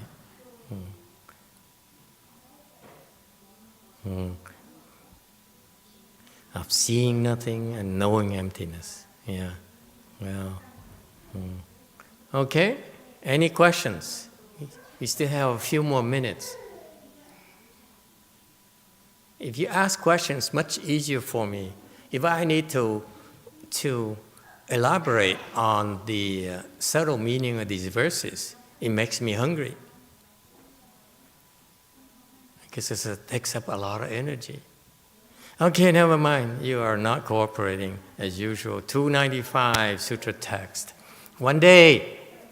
So before that, until then, Zhu Chang was very, very, very happy. Okay? He had this understanding. So one day, Zhu Chang asked the master, the Buddha taught the Dharma of three vehicles and also the supreme vehicle. Your disciple has not yet understood that, would like to be instructed. Zhu Chang, 一日问世曰：佛说三圣法，又言最上圣，弟子未解，愿为教授. Một ngày kia Trí Thường hỏi Đại sư, Phật nói Pháp Ba Thừa, lại nói Pháp Tối Thường Thừa, đệ tử chưa hiểu, xin Ngài chỉ dạy.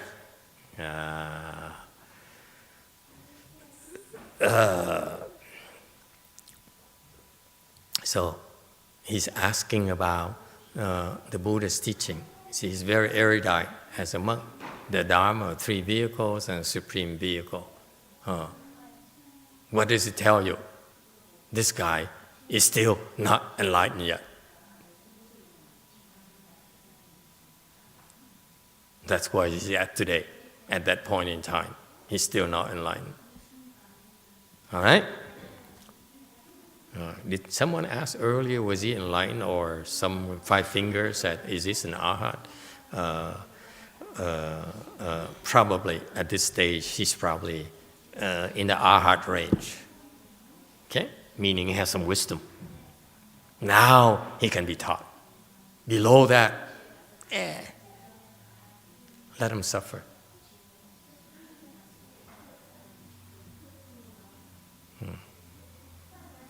So what are the three vehicles and the supreme vehicle? This is from the Buddhist dictionary. Three vehicles are Arhat's vehicle, Pratyeka Buddha vehicle, and a Bodhisattva vehicles. Meaning what? Meaning that the Buddha is very versatile. He looks at us and he says, because of your ability to comprehend, I will teach you accordingly. If you are scholarly, okay, I will teach you by the Arhat vehicle.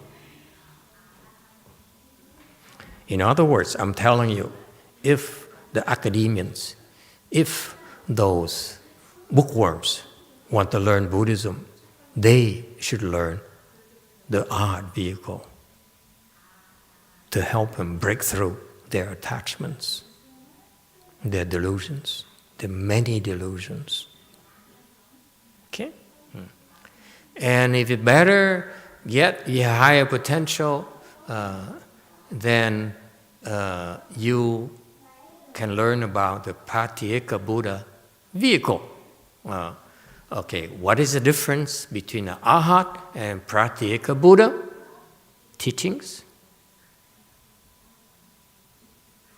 Okay. Arhat has many teachings. Okay? but the main teachings is the Four Noble Truths. Okay? Meaning that instead of concentrating on so many sutras and translation and writing papers and theses, the scholars, in my humble opinion, are much better off investigating the depth of the Four Noble Truths. It's contained in four truths, four simple facts, that if you understand those simple teachings properly, you can become an Arhat and no longer are deluded by your own intellect. Okay? And Helen, as now you're here, okay? Huh? Would you like some tea? We are very, like my disciple said, hospitable.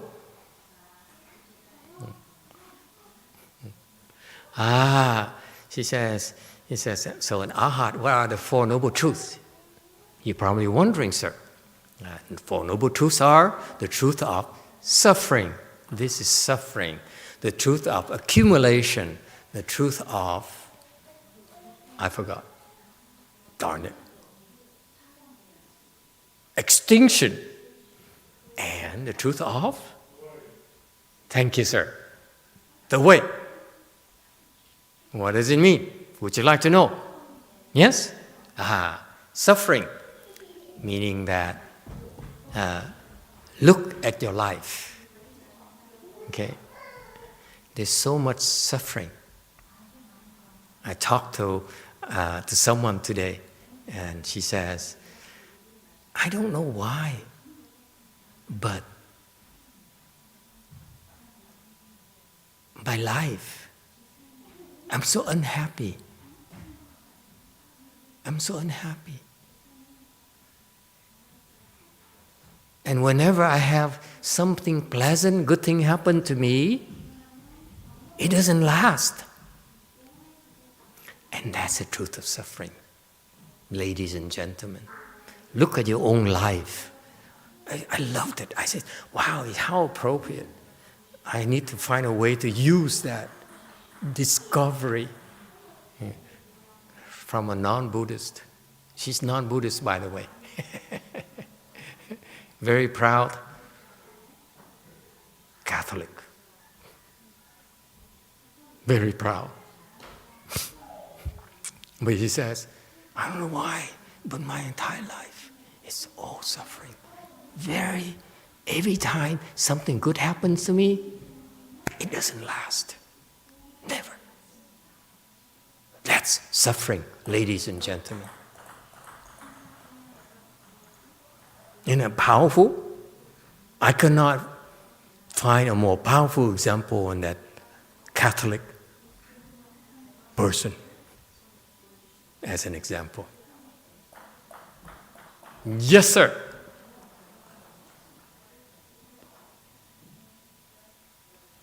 Red.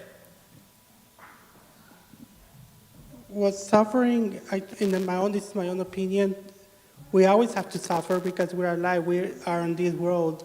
Because we're on this world, there is suffering, it's just automatically. If she had looked at the Bible, Jesus had to suffer in order to go to heaven. So it's just about suffering. However, there is a big difference between suffering without God and suffering with God. That's another story, but... Very good. Excellent. Okay. And you can tell there, because this person brought up Jesus, he's Catholic or Christian. I'm kidding. Good point. However, may I point out to all of you, the truth of suffering is not because. It just is. There is suffering. What happened is that the intellectuals like you says, I'm suffering because. The Buddha says, there's no because. You're suffering. Can you see that, first of all, that you're suffering? You're suffering, you turn the other way around because you are so afraid to look at it. The first truth of suffering is that, do you dare look at your own suffering? And the truth is that you don't. You always look your own way and say, oh, I'm suffering because it's her fault. I'm this way because of my mother. And the reason, I will tell you, the reason that I am like this today is because of my childhood. My master left me when I was very young, at the age of 42. He left me alone, penniless, no shelter, no food. And I could never recover from that. As a result, now I look for love, I look for adoration, adoring disciples, rich disciples. You see? So my suffering is because of my master.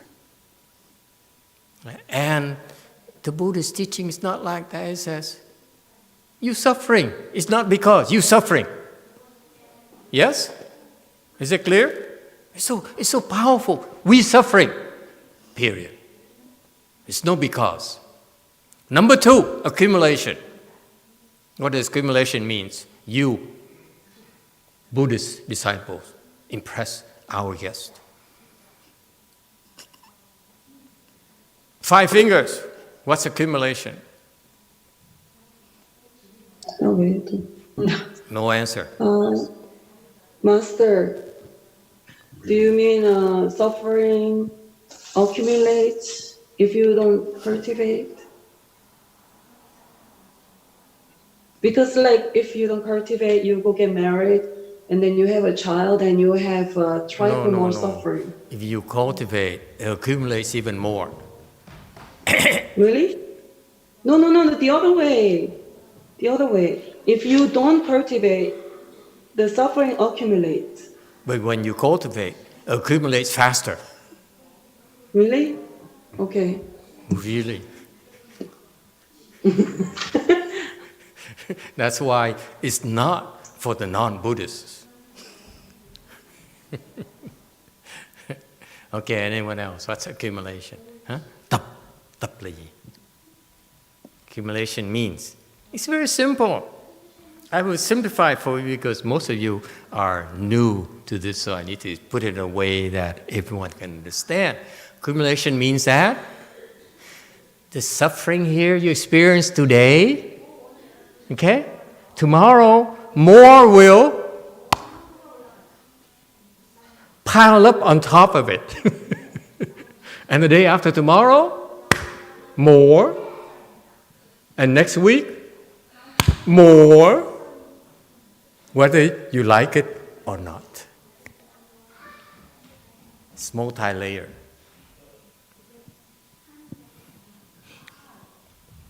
Orange.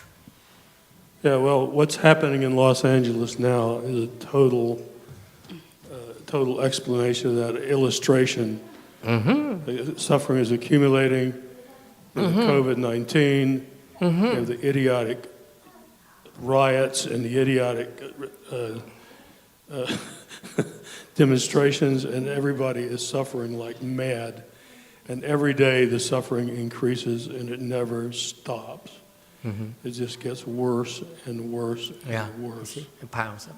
That's right. It's piling on top, on top, on top. And it's not just you, sir. For us too. The virus, you know, we are afraid you're going to die. Okay. You don't know when when you're going to catch a virus. Okay. You walk around in fear wherever you go. Am I going to get it today? Okay. And little did I know, the people right next to me had it, and they gave it to me. I didn't have to go anywhere.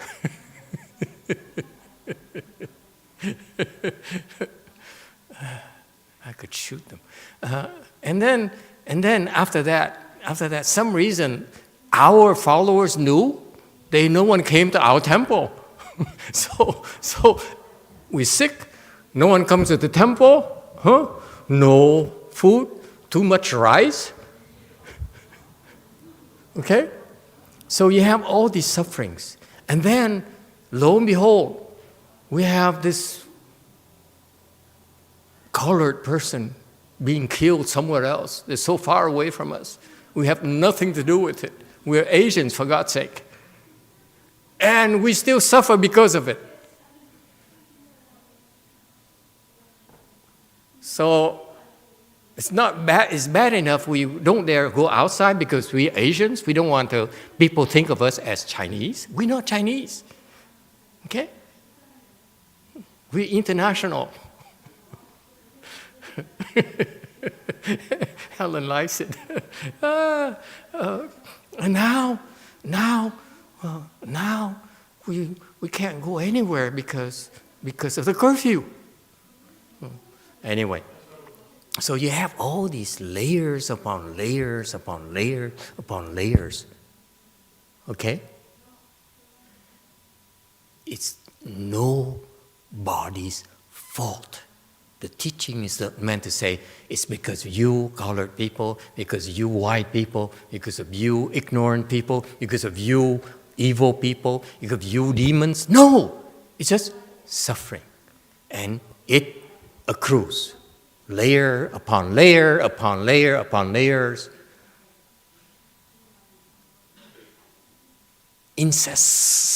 Incessantly. How do you say that? Continually. Okay? So that's the second truth. It suffers and it piles up. To the point where the longer you add it, you forget which one. You fix one problem, you still suffer. You fix one more problem, you still suffer. You see that? It's one suffering after another, after another, after another, because it's multi-layered. So far, so good? That's the truth of our existence here in this world. You can have a lot of money, you can be very famous, but you still suffer. Layer after layer after layer. That's the truth. Okay? Third truth, great news. Okay? In spite of all that confusion, in spite of all that interminable suffering, in spite of all that hopelessness, you can attain extinction where all sufferings cease and only happiness remains. That's very Buddhist. He says, I have bad news for you, but actually I also have great news for you. Okay? Now, in contrast, most sales pitches only dwells on the good news, right? You can be successful. You can be rich. You deserve success. That's why I hear from the evangelists on TV evangelists on Sunday night, tomorrow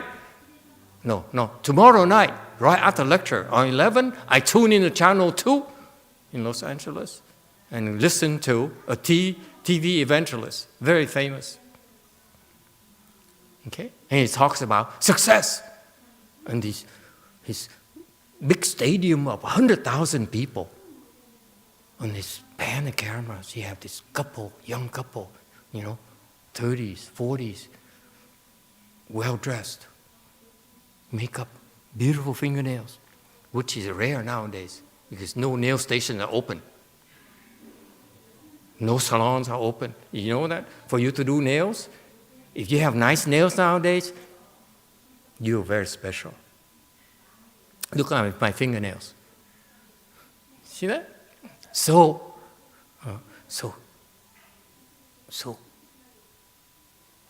it's more appealing to people who are suffering too much to hear about success, to get comfort, to get reassurance. The sun will shine again. But that's not Buddhist. The Buddhist says you can put an end to all this suffering forever. Forever. It's not temporary. Like doing your hair, doing your nails, drinking a glass of wine, eating. What do you like to eat, ma'am? Cô thích ăn gì? Bún bò Huế. Phở? Huh? No, this extinction is permanent. It will be forever. You will never suffer again. Okay? And finally, the fourth one, and time is up. Please don't ask any questions. No one question? I knew it. I wanted to get out of here. The fourth truth is that there's a way, I will teach you a way to attain that liberation, that freedom, that happiness forever, that eternal happiness, if you will, that permanent. We don't say eternal, we say permanent. What's the difference between permanent and eternal? Anyone? What's the difference between, why don't we say eternal, but we use the word permanent? Why? Chang versus 永久, 永远. Fingers, 10 fingers. Yeah, because 10. Yes. Okay, Master, permanent has no concept of time. Very good. Wow, that's Okay, Michael disciples.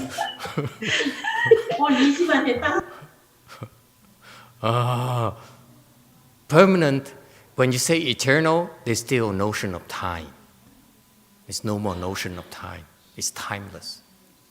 Okay?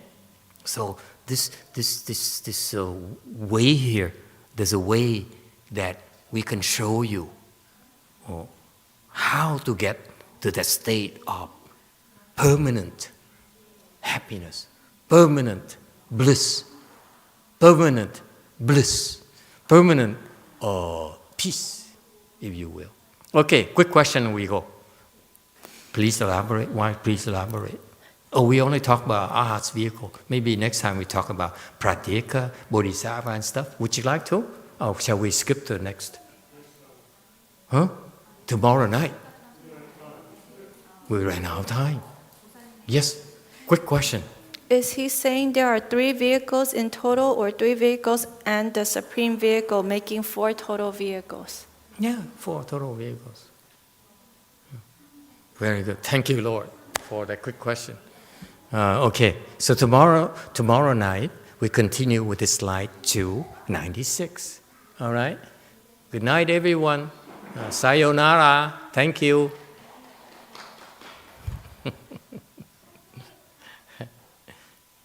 What? Is it a question or sayonara?